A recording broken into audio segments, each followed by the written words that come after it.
Rob and we did a similar presentation last year or earlier this year, I guess. We thought it'd be a nice way to kind of close out our coaching sessions for the year. So I've come up with a few questions that we have commonly received over the last year. Some of them are questions we receive on a more than just in 2023, but some are certainly a little bit more timely.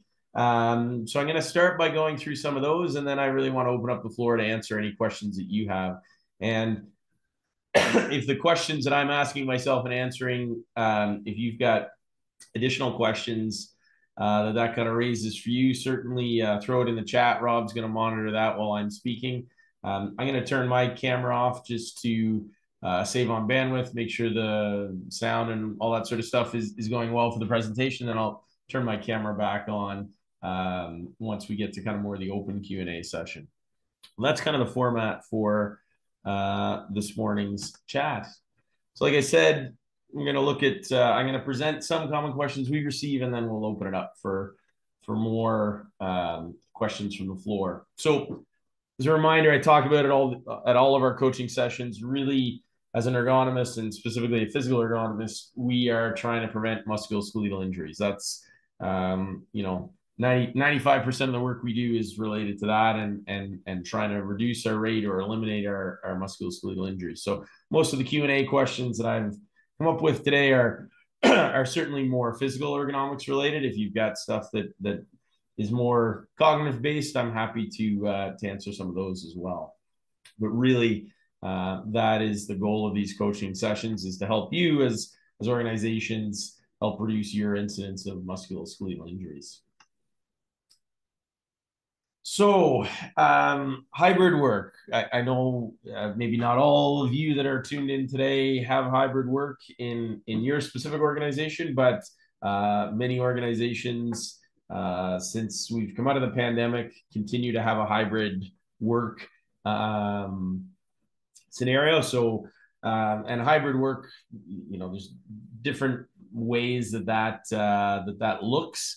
It can be 2 days at home, 3 days in the office, 4 days in the office, 1 day at home. It can be flexible. It can be all kind of different things. But essentially, what it looks like is we have more than one work site. So we have an office that's at our organization, and then we're working remotely a portion of the time. So what are some of the challenges I see with hybrid work? The first one that comes up quite frequently is discrepancies between the working environments.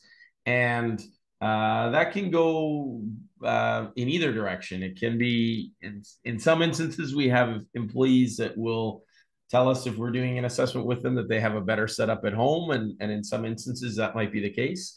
In other instances, and this would be probably more common, folks have a better setup in their purpose-built office than they do at home, and they're looking for someone to help supplement their at-home or their remote workspace. So that is one of the biggest challenges we see. We've got people that have more than one workspace, and there's one is better than the other, and you can imagine that creates problems if we're trying to accommodate them.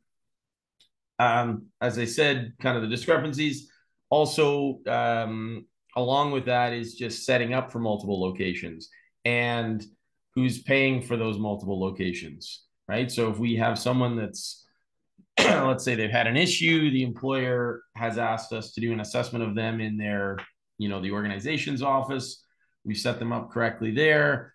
Then the question becomes, well, how are they getting set up at a secondary site? Who's paying for that? Are we sure that they are meeting that same standard in the second location? So, there's a cost to having more than one office or one workplace, and who's paying for that second one can at times create challenges as well. So that's a common thing that we run into. Another common, and this is maybe a different way of saying some of the stuff I've already said, but employees having a preference for one environment over the other. And often we'll get, as an ergonomist, when we're doing professional assessment, that's something that comes up is like, well, I'd rather just work at home. How, can you help me with that? Well, no, I don't set the policies for your organization in terms of how that looks.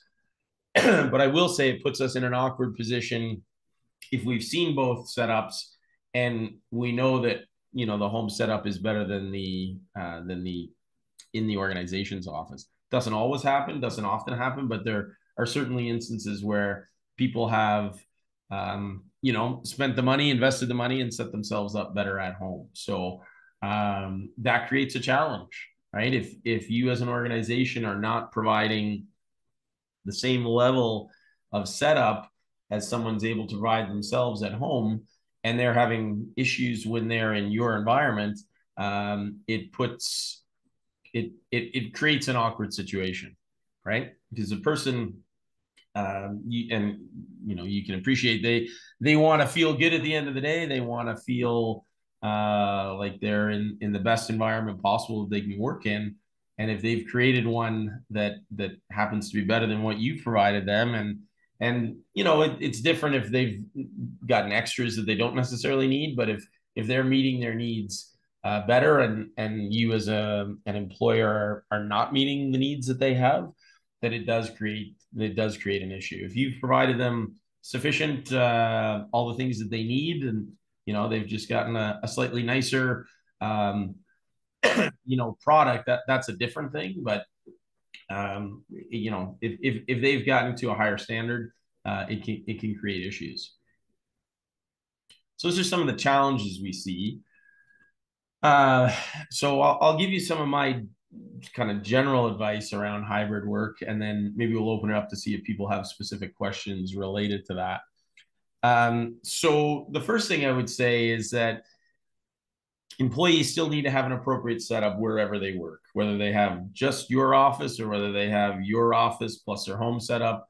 Whatever the case is, we need to make sure that they have an appropriate setup wherever it is they work. At a minimum, I think you need to be providing education on how both environments should be set up. It's the same principles whether you're at home or in the office, but there needs to be some guidance on that.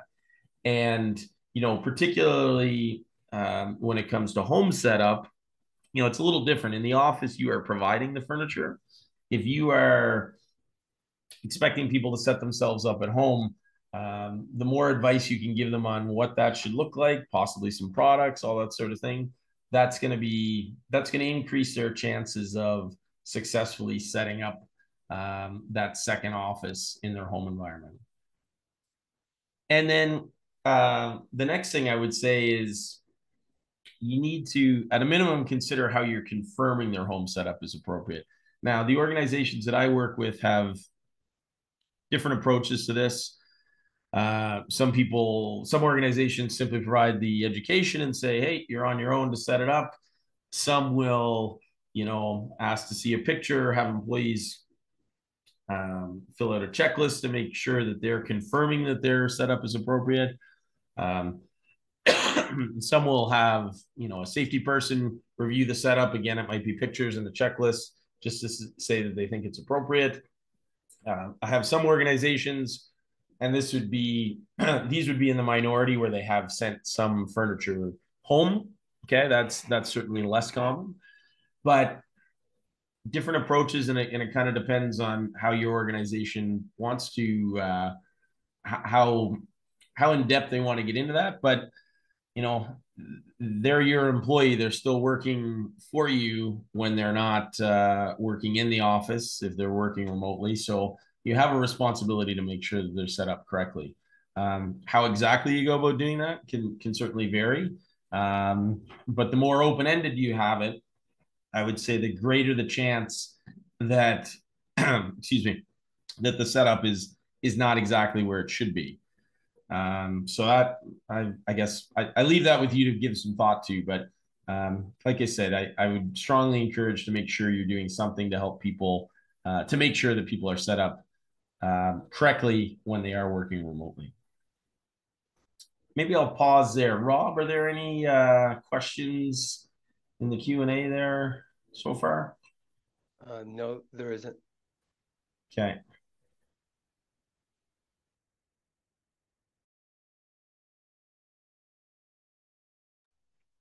All right. Well, we will keep going now.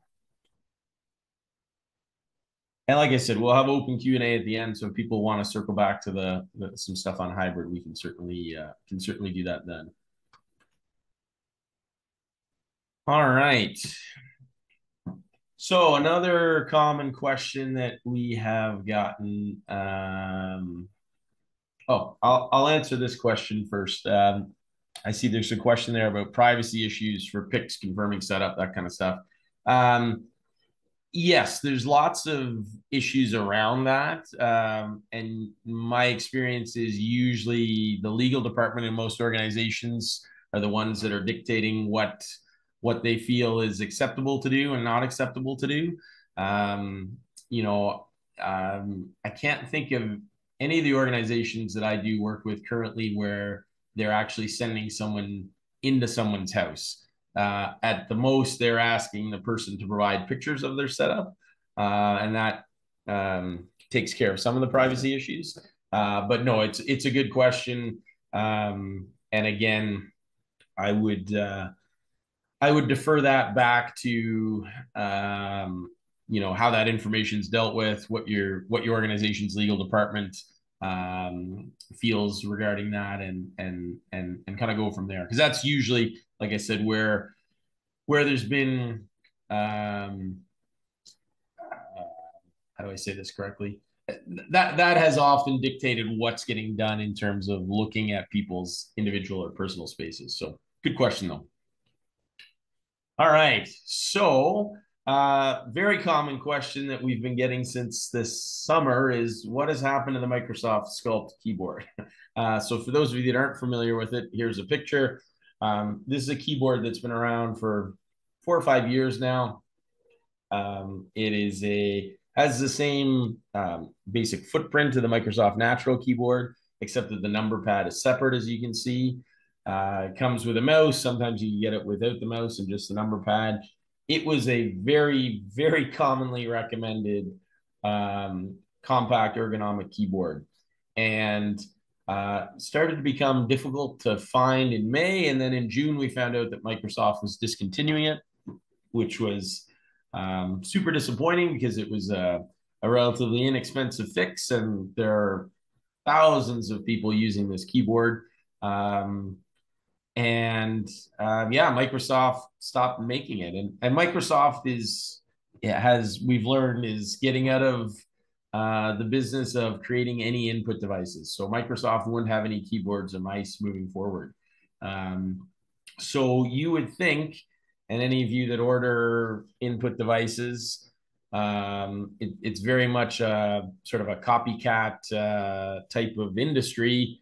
Somebody has a product that's popular, somebody makes a knockoff, and you would think that there would be somebody that kind of filled the void when the Microsoft Sculpt went away. But to date, no one really has. There's a couple, and I didn't include pictures here because I wouldn't recommend people buy them. There's one you can get on Amazon. I think the manufacturer is Perix or Parrot. It's looks exactly like the Microsoft Sculpt, but we've had a couple people try it and they said it was awful. It just wasn't well constructed. So just if I go back to the Sculpt for a minute, you used to get this combo with the mouse for around $100. The keyboard and just the number pad, I want to say it was 80 or 90 bucks. Maybe with the mouse was 120. Anyway, it was around $100, we'll call it. To get something that has kind of the same features, that you can put the split the same, that has the wrist rest, all that kind of stuff, the closest or the best replacement is the Kinesis Freestyle ergonomic keyboard. Crazy expensive, like $250, more than double the price of what the Sculpt was. But for people that are very narrow in stature and are used to a small split and all that kind of things, and really make use of the wrist rest, that is probably the best replacement, although I really don't like it because it's too expensive in my opinion. The Gold Touch V2 adjustable keyboard is another good option. It's an adjustable split. It does not have a built-in wrist rest. So for people that are really keen on that, that is something that is a little bit of a drawback of that, but you're getting closer in the price there, although that still excludes a number pad. Another option that we've found, and we've had some people that are really liking, is the Logitech Wave Keys wireless ergonomic keyboard. You can see a picture of that here on the right. Now the split is a little different. It's not as pronounced as it was in the Microsoft Sculpt, but it is narrower. And that's one of the things we found with, there are 3 or 4 other split keyboards that are out there that are just too wide. And that was, if I go back to the Sculpt as an example, some of the other options that are out there that have a fixed split like this does are 2, 3, sometimes even 4 inches wider. And for most of the people that we would have recommended the Microsoft Sculpt, they're narrower in stature and they need a narrow keyboard. So these are some ideas. I'm still hopeful that someone's going to fill the void and make a really good replica of the Microsoft Sculpt, because like I said, there's lots of people out there that are still using one, and whose keyboard will die here in the next several months or a couple of years, and they're going to want a replacement, and they're not going to want to spend $250 for the Kinesis Freestyle. So we'll keep an eye on that. It's an ongoing question. It's my contacts in various organizations are always asking, hey, have you found something better yet? Do you have a better idea? And at this point, these are sort of the best options, but we will keep looking. See, there's some questions in the chat there, Rob. Let's see what else has come up here. The second question, it seemed you addressed it with the cost right there on that slide. And the other one is just a comment on the Freestyle and how they... Yes. Yeah, and it is a nice keyboard. It's got lots of adjustability. It's just it's really expensive. Like for it'd be nice to find something that's less expensive for sure. But that's good feedback. Okay, so that's the mystery of the Microsoft Sculpt keyboard. Maybe not solved, but explained at least. All right, let's move on to our next question. So should I order furniture and equipment before I request an ergonomics assessment, or wait for the assessment to be completed? So the answer is you should wait for the assessment to be completed. We, and this is how ergonomics gets a reputation of being expensive. One of the ways ergonomics gets a reputation of being expensive, people will order stuff and they say, well, I want to wait for the stuff to come in and then I'll have the ergonomist help me set it up. Well, unless you 100% know what you should be ordering, there's a pretty good chance the ergonomist is going to come in and say, actually, you need keyboard X, you need chair Y, or whatever the case is. So, particularly if you're an organization that doesn't have standards in place and doesn't have a good list of options that work for different things, I would always encourage you to have the assessment first and have the ergonomist recommend specific products. Now, I know sometimes organizations get frustrated with ergonomists that maybe order stuff that's more expensive or outside their standards or things like that. I can tell you as an ergonomist, I love it when organizations already have a list of approved furniture or approved equipment. It makes life simpler for everyone. We can pick from the list. If, as an ergonomist, I feel this person needs something outside the list, I can tell you what I think they need and explain why what's on your list doesn't work for them. And then you can make a decision about whether you want to go outside the list or not. But having an equipment list is a good starting point. But I would always recommend, and sometimes people just want to speed things up, and if you can get somebody a loaner piece of equipment and then have the ergonomist come in before you order it, that's great. But I would always wait, because we feel really bad when we have to say, you know what, the chair you bought is not going to work, and here's why. And now you got to buy something different, or this person's got to deal with equipment that doesn't really work for them. Okay, so let us help you pick what's appropriate, and then you're only buying whatever that equipment is once, right? Always better to wait. All right. So related to that, we often get questions around, why are ergonomic chairs so expensive, and kind of what should I expect to spend? So a couple different things to keep in mind there.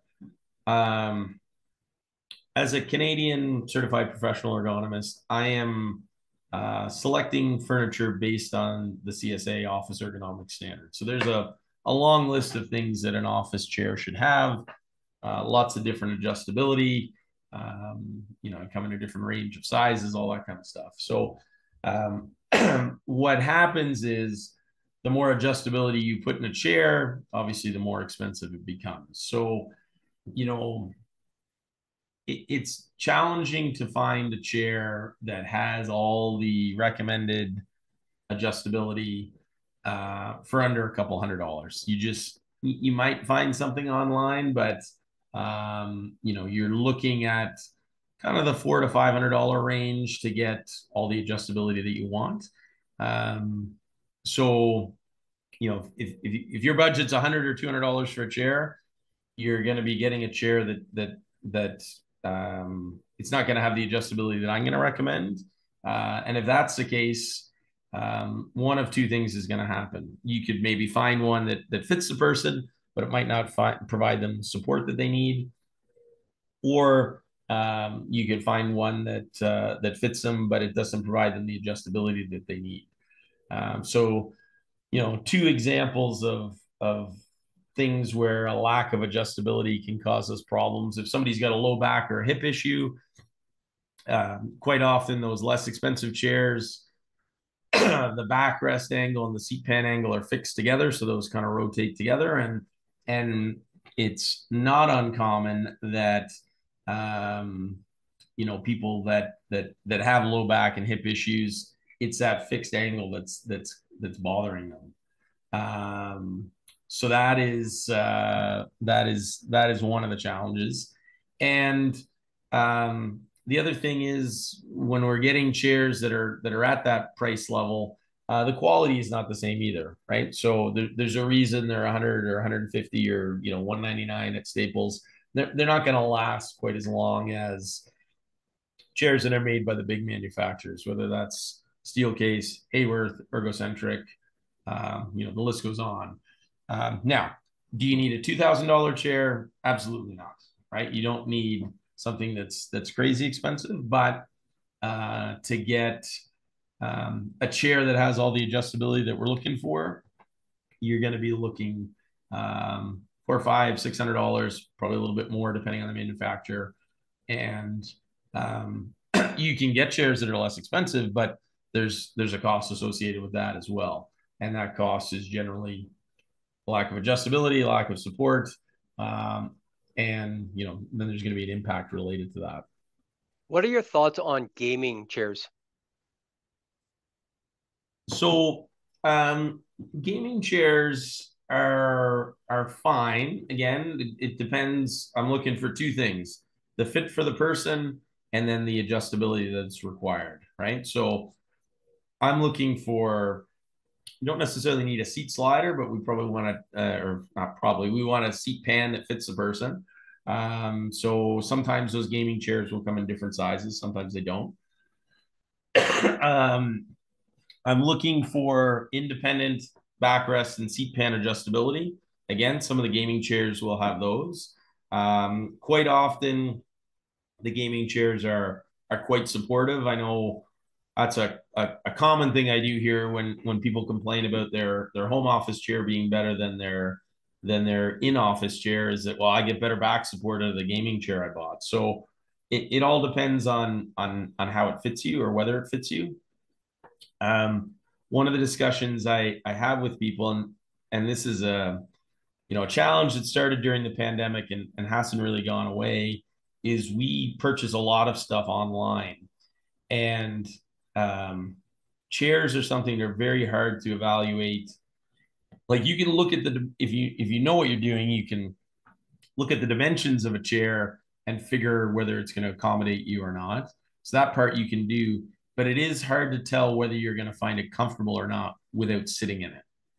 And um, so whether that's, somebody that has a chair and you go sit in it, or you have the opportunity to go sit in it in a showroom, I always encourage people um, to try and have the opportunity to sit in the chair. And I know, obviously, as we get further from the bigger centers of Calgary and Edmonton, you have less options to do that. I get that.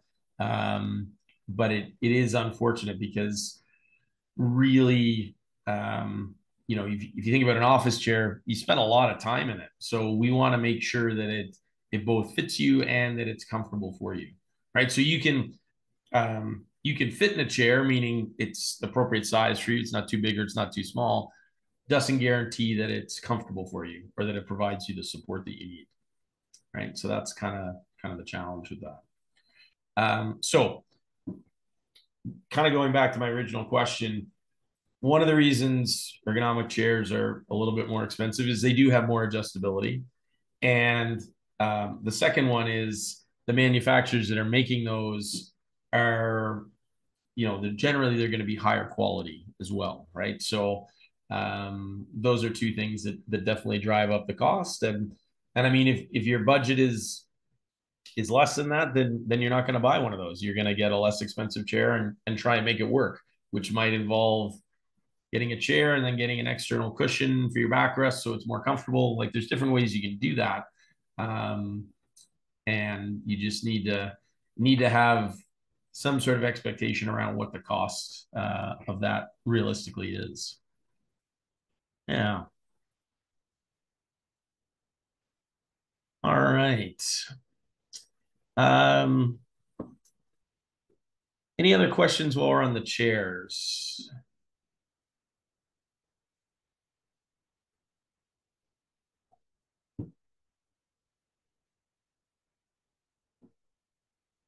All right.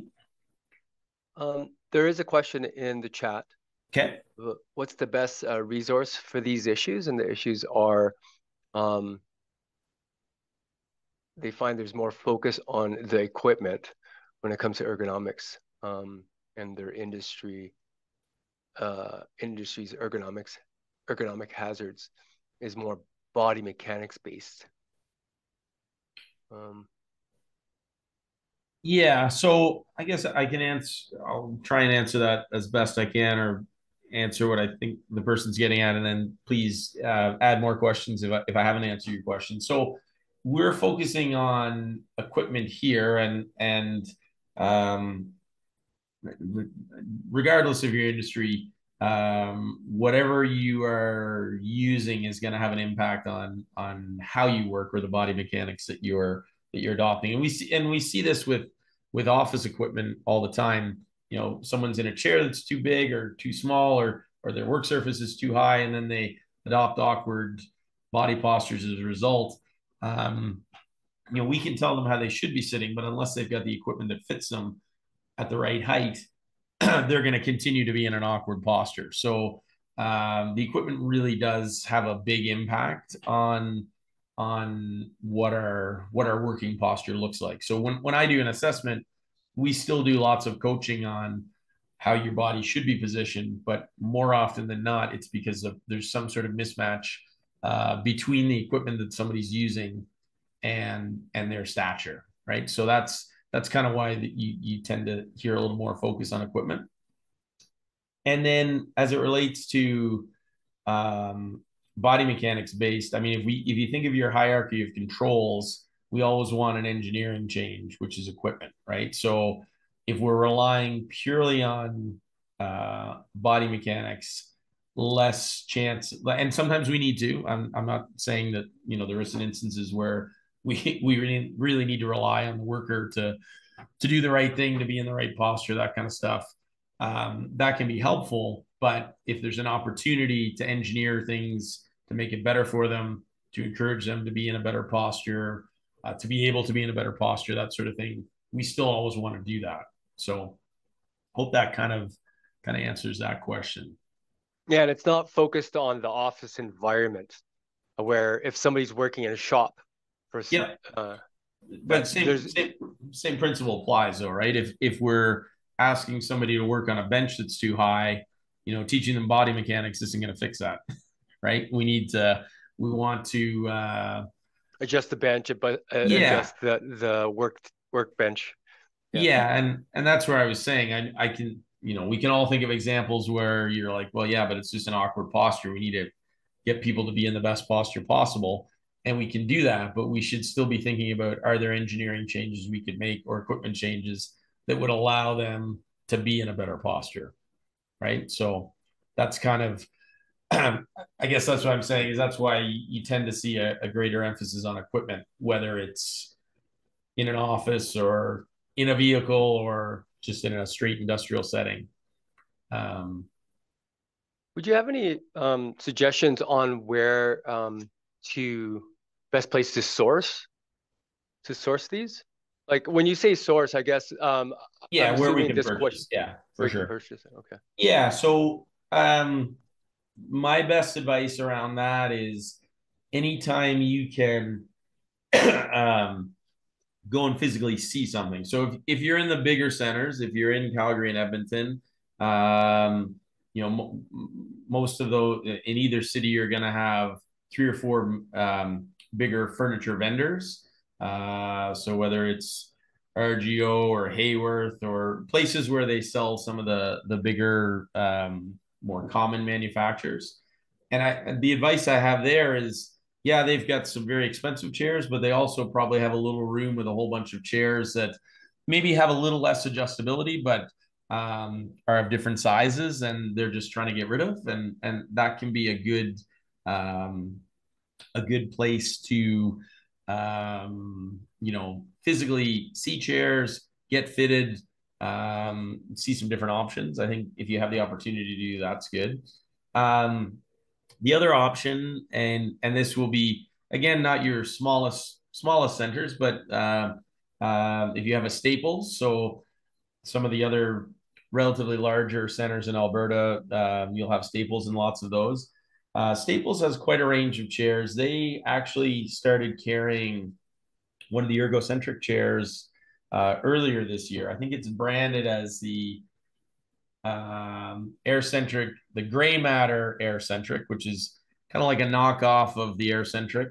And that chair is probably $300 or $400 less than if you bought it from AirCentric with all the adjustability. And what I like about that one, excuse me, is it comes in 3 different sizes. And the nice thing about the Staples website is if you find it, you can see whether they've got one in stock or not. So you can go, and for a while, there'd always be one out on the showroom floor, which was kind of nice. So you could go sit in it, see the sizing, see if it works for you, see if it's comfortable, that kind of stuff. So those would be my best options. Once you get outside of that, it's more challenging because you are relying probably just on what you're finding online in terms of information, and unless you 100% know what you're looking for measurement wise, it can be more challenging, and sometimes the information that you'll find on Amazon or some of these other sources is less detailed than you maybe need. What tips would you give when purchasing used chairs? Because when you look at used cars, majority of people have bought a used car. They look at the mileage. Yep. They look at the tread of the tires. Yep. And they know it's used, and they know, if it has a radio. I'm Yep. old school. But what would you look for when you're buying a used chair? What would that be equivalent to? Going, okay, you told me, does it have a height adjustment? Does it have a seat pan? Does it have, but what's wear and tear that you should be looking at when buying a used chair? Yeah, no, great question. So there'd be 2 things I would look at. I would look at if it's a traditional foam-based chair, or cloth covered chair, I would look at how is the seat pan holding up, right? Is it showing much wear? It's a little different if it's a mesh back and it's a mesh seat. It's kind of harder to tell there.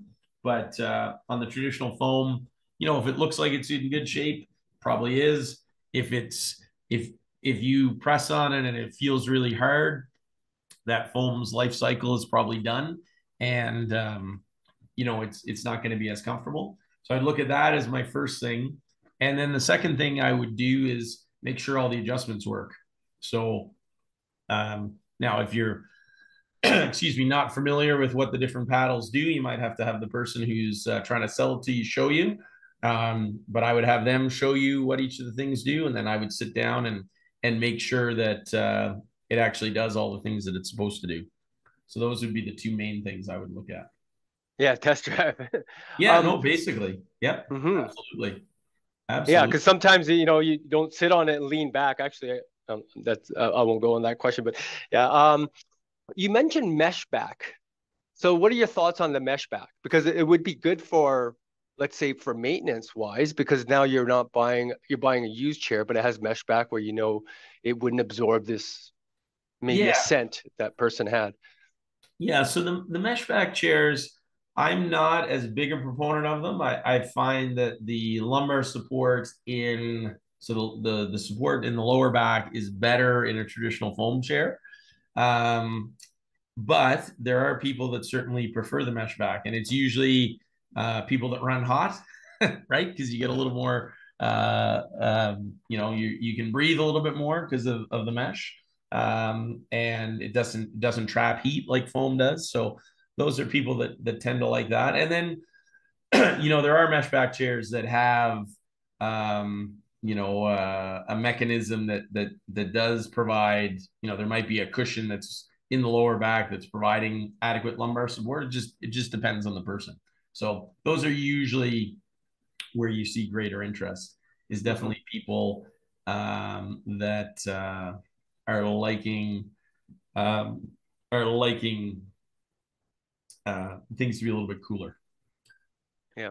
And your thoughts, or do you know of any resources where the cushion on the seat pan or the back can be replaced? Is there a known service that you could recommend? No, and I would guess that things are made to almost be disposable, right? So if you've gotten to the point where your foam is showing its wear and tear, chances are the mechanisms are going to go next. So I would be hesitant to replace foam on a task chair. Good point. Yeah, and it could be costly as well because I had a tear in my car seat and it cost me $450 to repair that tear. So Yeah. so you might want to invest that money into another chair. Absolutely. It's unfortunate though, but that we can't just replace the Well, foam. it's amazing. Like I've got chairs at one organization that they're on their like third, what I'd call standard chair since I've started working for them. And I still will occasionally run into the first standard chair that used to be around. So we're talking like 18 years ago, right? And chair's fine. I mean, it's old, obviously, but depending on how much it was sat on, how heavy the person was, how careful they were with using it, all that kind of stuff.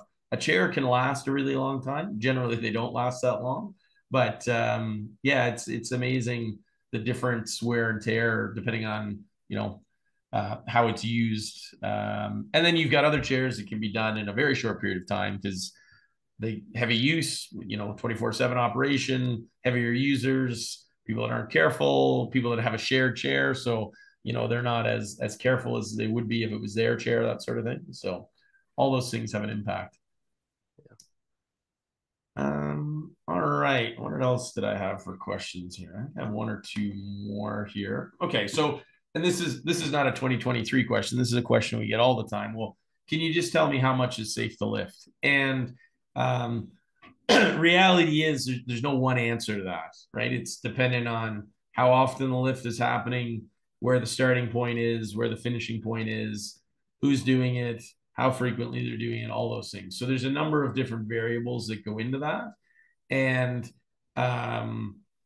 having, and there are organizations that will have a, you don't lift over 50 pounds, and that's fine. That's an easy kind of statement to make. And as long as you're providing resources so that people are, have an extra team member or have a mechanical aid to help them when there is greater than that, trying to do that is nice in theory.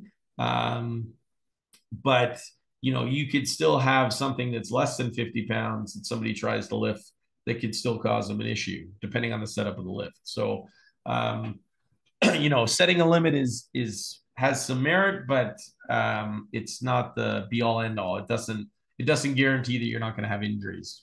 We really need to think about, how do we educate people on what's a safe amount to lift? How do we get them thinking about, what am I capable of lifting? Making them comfortable asking for help when they're, trying to lift something that they don't think they're capable of, all those sorts of things. So the education around that, I think, is of greater importance than simply setting a limit. Okay, so that's kind of my take on how much is safe to lift. Like I said, no one answer, and really just setting a limit doesn't necessarily resolve our issues.